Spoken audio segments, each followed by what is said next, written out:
All right, folks, welcome back. Got a little bit of a treat here for us today.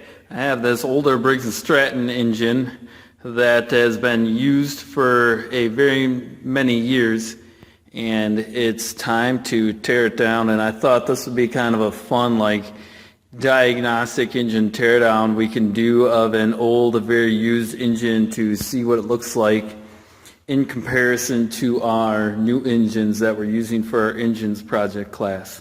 So this is an older Briggs & Stratton engine that would have been like on a 21-inch lawnmower, like walk-behind lawnmower. That's what it came in on. And it's old. Because if we take a look right here, you can see the model, the type, and the code.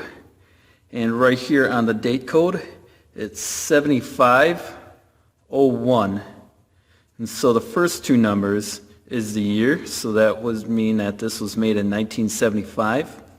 And then 01 is the month. So this engine was made in January of 1975, and we are now in 2020, which makes this engine 45 years old. So there's a fair amount of runtime on this engine. You can see that a lot of paint is missing, and there's some rust up here on the shroud, and there's a ding in it right there. So it's been around for a while. It hasn't been totally abused because it does have some paint left, and it's in pretty decent shape without too many broken parts. So let's go ahead and see what the insides look like after 45 years of operating as a lawnmower. I'll put you up on the tripod and we'll get into it. And these will be some of the tools that I'm using to tear it down.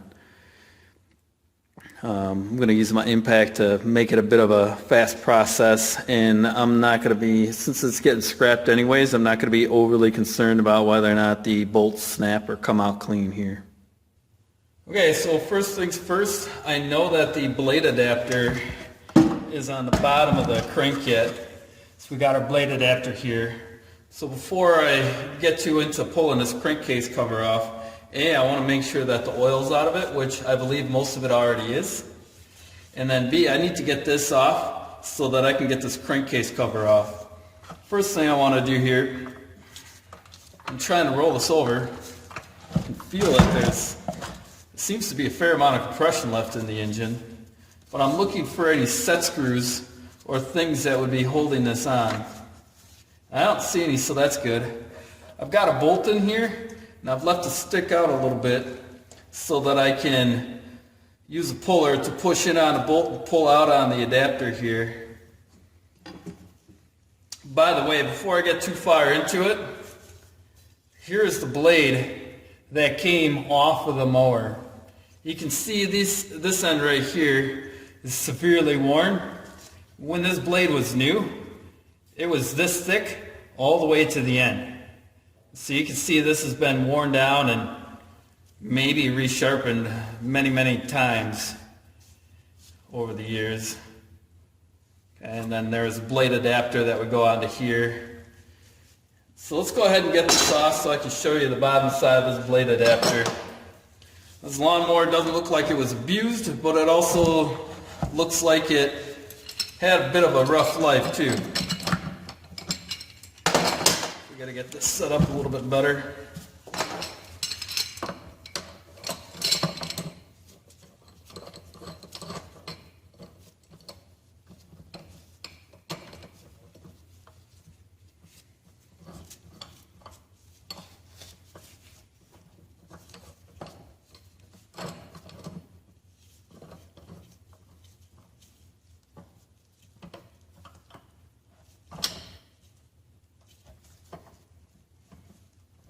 Make sure it's not going to walk right off the bolt head.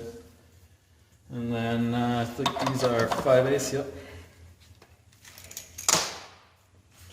So if we just walk that right off of here. Oops.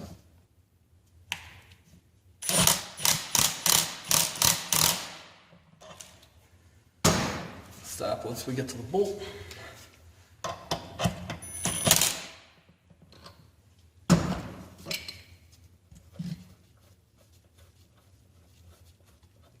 Actually comes off not too bad. I was expecting more of a fight. So we'll back out the bolt a little bit more. We'll reset up our puller. Have another go at it.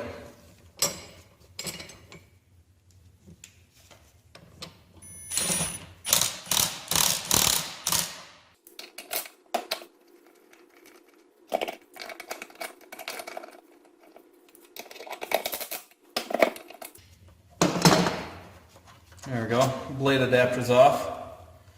Key even came out. That's awesome. Put the key down. There's the bolt. Here's a look at the blade adapter. You can see that the holes where the pins from the other half of the blade adapter came up through here. You can see that they're smushed or damaged, like either it wasn't installed properly or maybe the lawnmower blade has hit an object or two in its lifetime. Okay, we'll end up probably having to come back and clean up this crank so we can get it to slide off unless the bearings are completely worn out on it. You'll notice that the bottom side here is pretty wet looking. When it came in, it was dripping oil from underneath here, like as in this crank seal's probably worn out. And so therefore I wonder how the bearing's going to look, as well as perhaps this crankshaft's not all that straight if it's had a blade strike or two. But we'll go ahead and we'll start from the top down on this. Start by taking off the air cleaner and then the engine shroud here.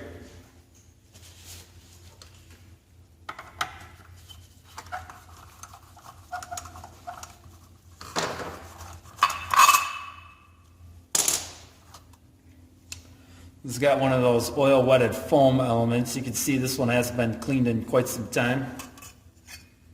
This is what it looks like on the inside here. It's foam.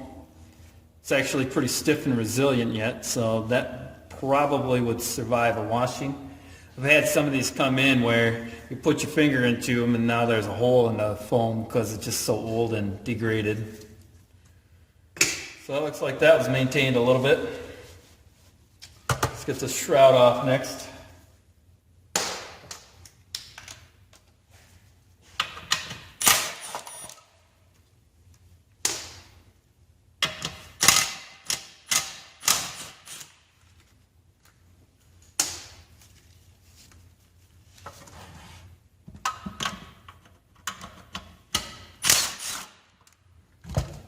You can see that there's no provisions for a blade brake on this engine.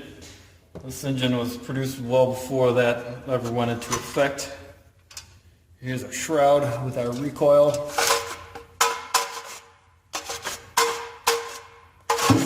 Doesn't really like to retract anymore.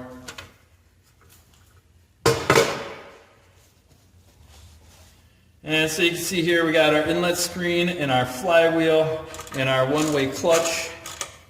This is an air vane governor engine, so as the engine speed would speed up, the flywheel air would push on this, pulling the throttle closed. And then we got our governor springs and our speed adjuster lever here that would add or reduce tension to the governor springs to control engine speed. So let's get a little nut driver. We got our inlet screen off here. And watch out for these sharp edges.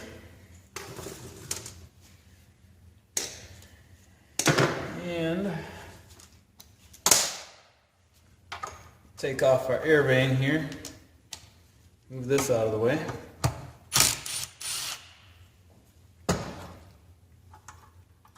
That's our governor. I'm just going to set that off to the side. We'll come back to the carburetor in a little bit.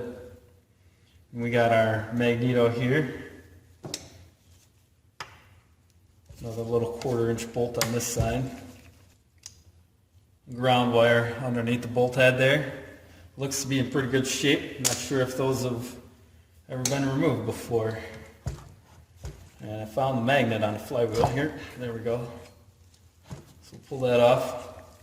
And this is going to be an old enough engine too that it has ignition points still. So it's going to be the standard point style ignition. So in order to get our flywheel off, this one-way clutch here, this ball clutch, is our flywheel nut. So we need a special socket to sit on top of there.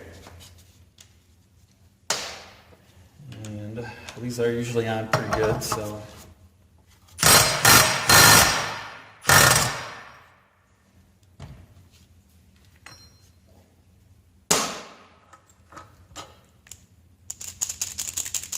Balls are still pretty free, but you can feel it's a little sketchy in there.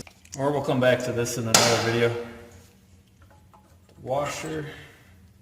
And then now we got to free up the flywheel here, but before we do, ooh, this is a good shot. We want to look at this closely. Let me bring you in for a close-up here of this flywheel key. And you can definitely see that the blades hit a thing or two in its life. So here's the key seat in the crankshaft, and then you can see the keyway in the flywheel and how they're offset a little bit. If we get a complete bird's eye view here, you can see how that flywheel key is partially sheared, and or maybe that's not the proper flywheel key. We'll know more once we pull it out.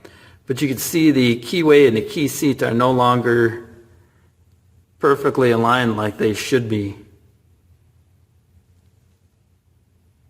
And that happens when the lawnmower blade hits something, but the flywheel still wants to keep going. So if we take a look at that in the direction that it's going, the flywheel's going clockwise or to the right, that usually indicates a blade strike because the engine would be spinning this way. And then when it suddenly stops, the flywheel wants to keep going and it shears that way. If it was going the other way, that would indicate that perhaps the flywheel wasn't tight enough. But I think here we have a good example of what happens with a blade strike. And what this means, though, is that the ignition timing is slightly off because the orientation of the magnet and when it's coming around to the magneto is now slightly behind of where it normally would. Actually, it's slightly ahead of where it would normally be, and the piston is lower in the cylinder than it would normally be. So the firing is actually occurring early or advanced. All right, so let's take that flywheel off so we can have a closer look at that key. I've got a rolling head pry bar here that I like to use for this process. And I have a Briggs knockoff tool to protect the crank that goes there. And then I got a really big hammer, a ball peen hammer, that I'm going to use to strike this with, and I'm going to try to keep my hands out of view so you can see what's happening here. So I'm just going to lift up on the engine and give this a few good whacks. Rotate. It's kind of hard to do with only two hands and also trying to move your arms for video, but I think we got it done.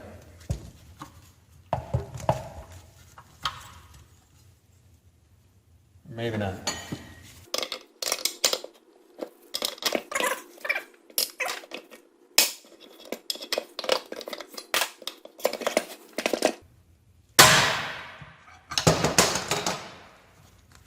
There we go. We got it that time. Who knows how long it's been stuck on there. So here you can see the tapered hole that the flywheel has. And you can see the tapered shaft that the crankshaft has. And then here is the key.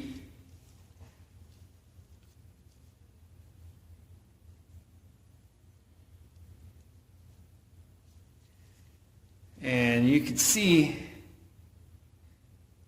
the shear line right there. If I flip it around, you can even see it more pronounced there, where it was starting to partially cut into the key and shear it right in half.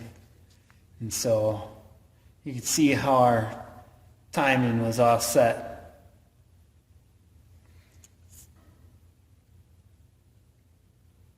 That's a keeper. Alright, so with the flywheel out of the way here, This is our ignition points cover here. And we can see that we have wires coming from our magneto. They're going to go down underneath the breather tube and then up underneath the cover here. And maybe you can't see it. We got wires here. One up into there, and we got some bolt heads, one there and one there. Little 1/4-inch screws. Looks like there's a big dent right here. Like perhaps this flywheel's been off or something got caught up underneath the flywheel.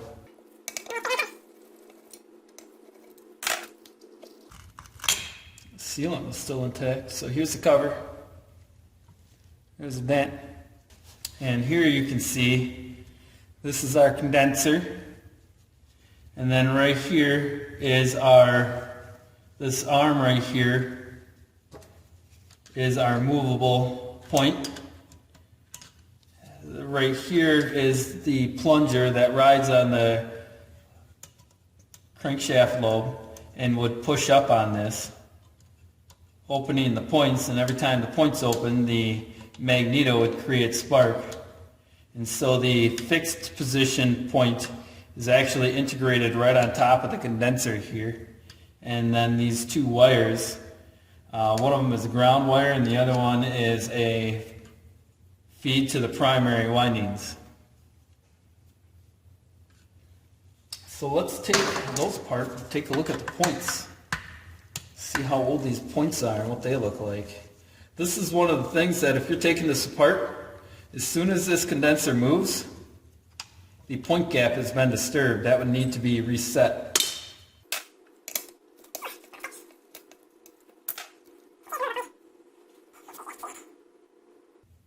Not too bad considering its age. Probably not the original pair of points, but I was expecting more black pitting. These are tungsten, so they're pretty hard. Looks like it was making fairly good contact. Let's see if we can pull the wires off here. Spring holding it on. Oh!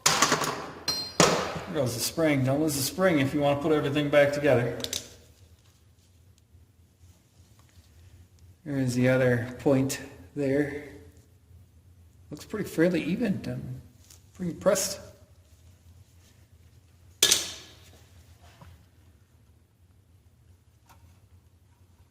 And here's the little plunger that would go up and down. There's an eccentric ground into the crankshaft inside that bearing journal there. Okay, so we got that, and now we should be able to pull the wires out of the sealant here. And we can pull this out. Looks like we got one of our wires coming over here for a stop switch, so we'll get that a little bit later, and then a spark plug wire.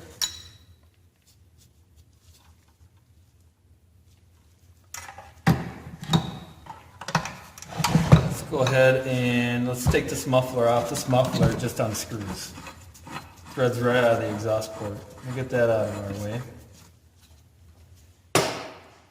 And then let's focus on this carburetor here. Comes out nice and easy. That one's going to be a bigger one.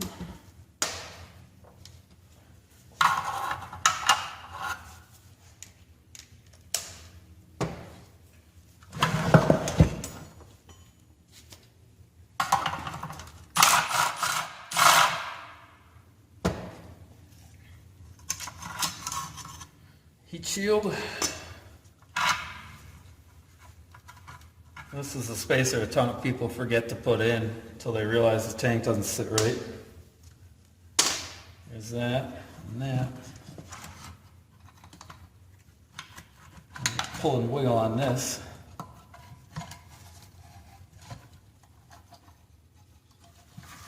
And then we got to free up our governor springs for sure now. So take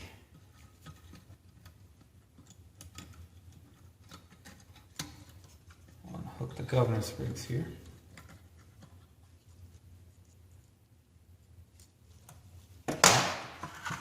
So we've got our air vane governor coming off. It's hooked to the throttle shaft with a metal link. We got our governor springs. So this is our tank mounted carburetor. We can see that the inside of the carburetor here is actually pretty clean. So it looks like the air filter has been maintained and doing its job. Go ahead and take the carburetor off the tank while we're here. So we get a look at that.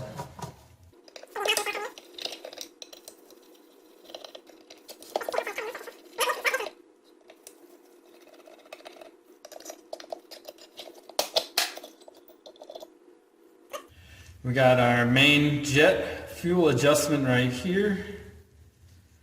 There's a sealing O-ring that seals on the intake tube here.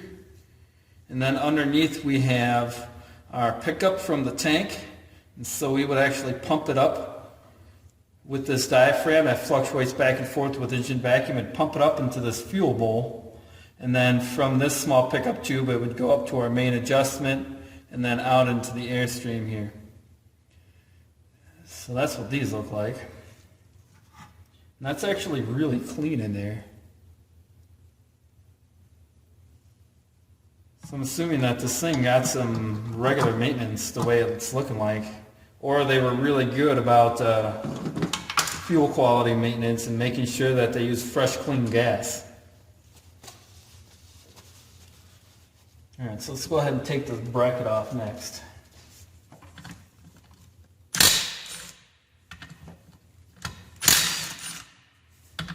Held on by 3 of the 8-cylinder head bolts.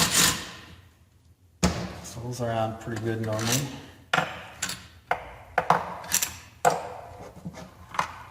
This bracket here has our stop switch on it. And so basically how that works is my speed selector. This little metal tab here is part of this metal bracket that this wire is touching.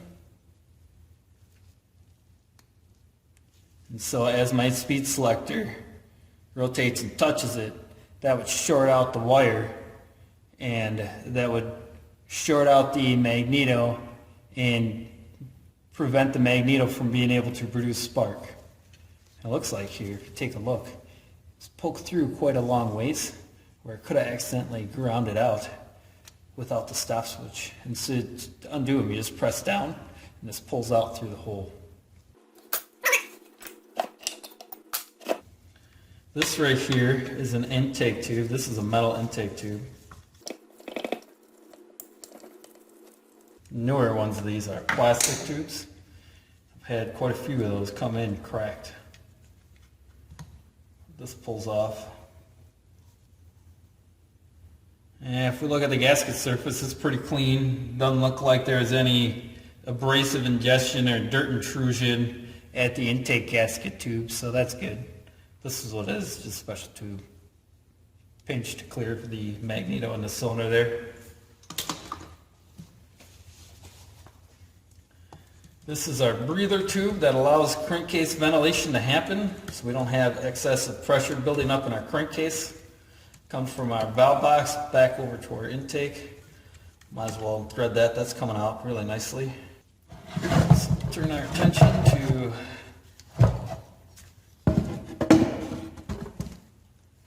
go ahead and pull the cylinder head off next here. Normally I would undo these in a crisscross pattern. Since this is not one that I'm rebuilding, I'm not going to worry about crisscross.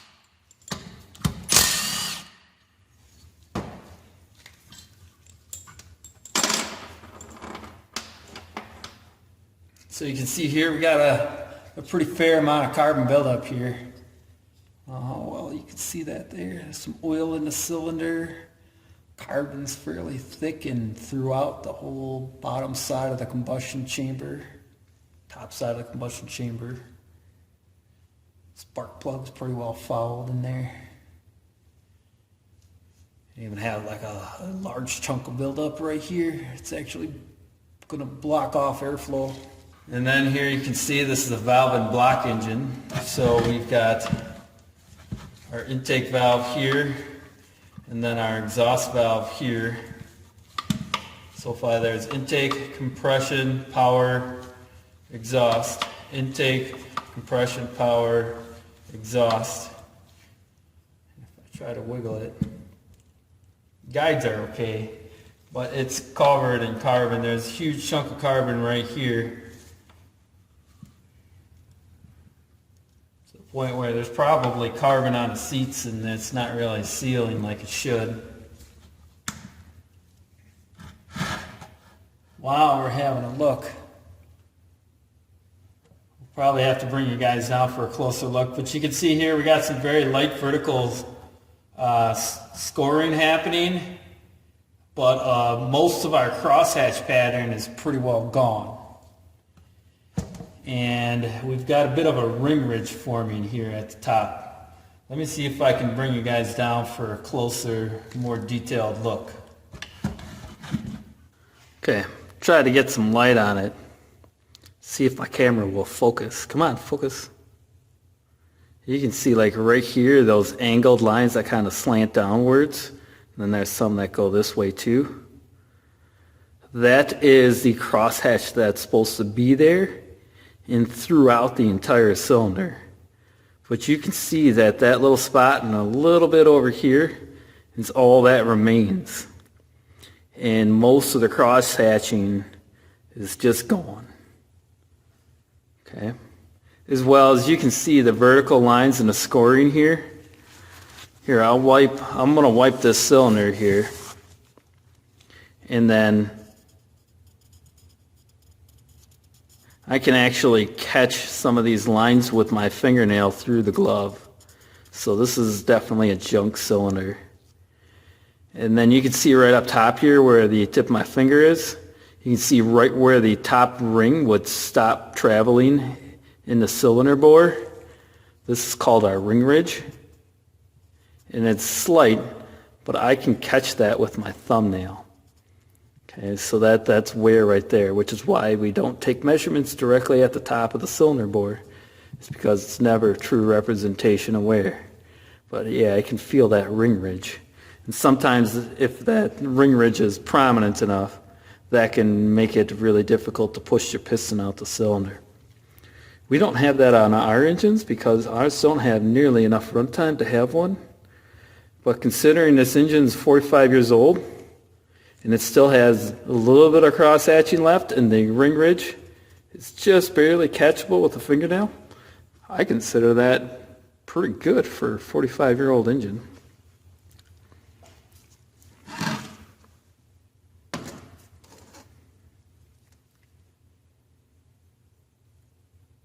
Here's that chunk of carbon. You see how it's actually built up.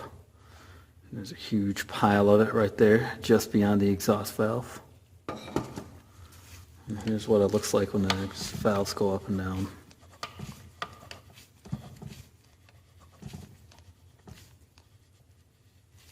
You can see there's nothing but blackness underneath them. Here, let me move my light to the exhaust.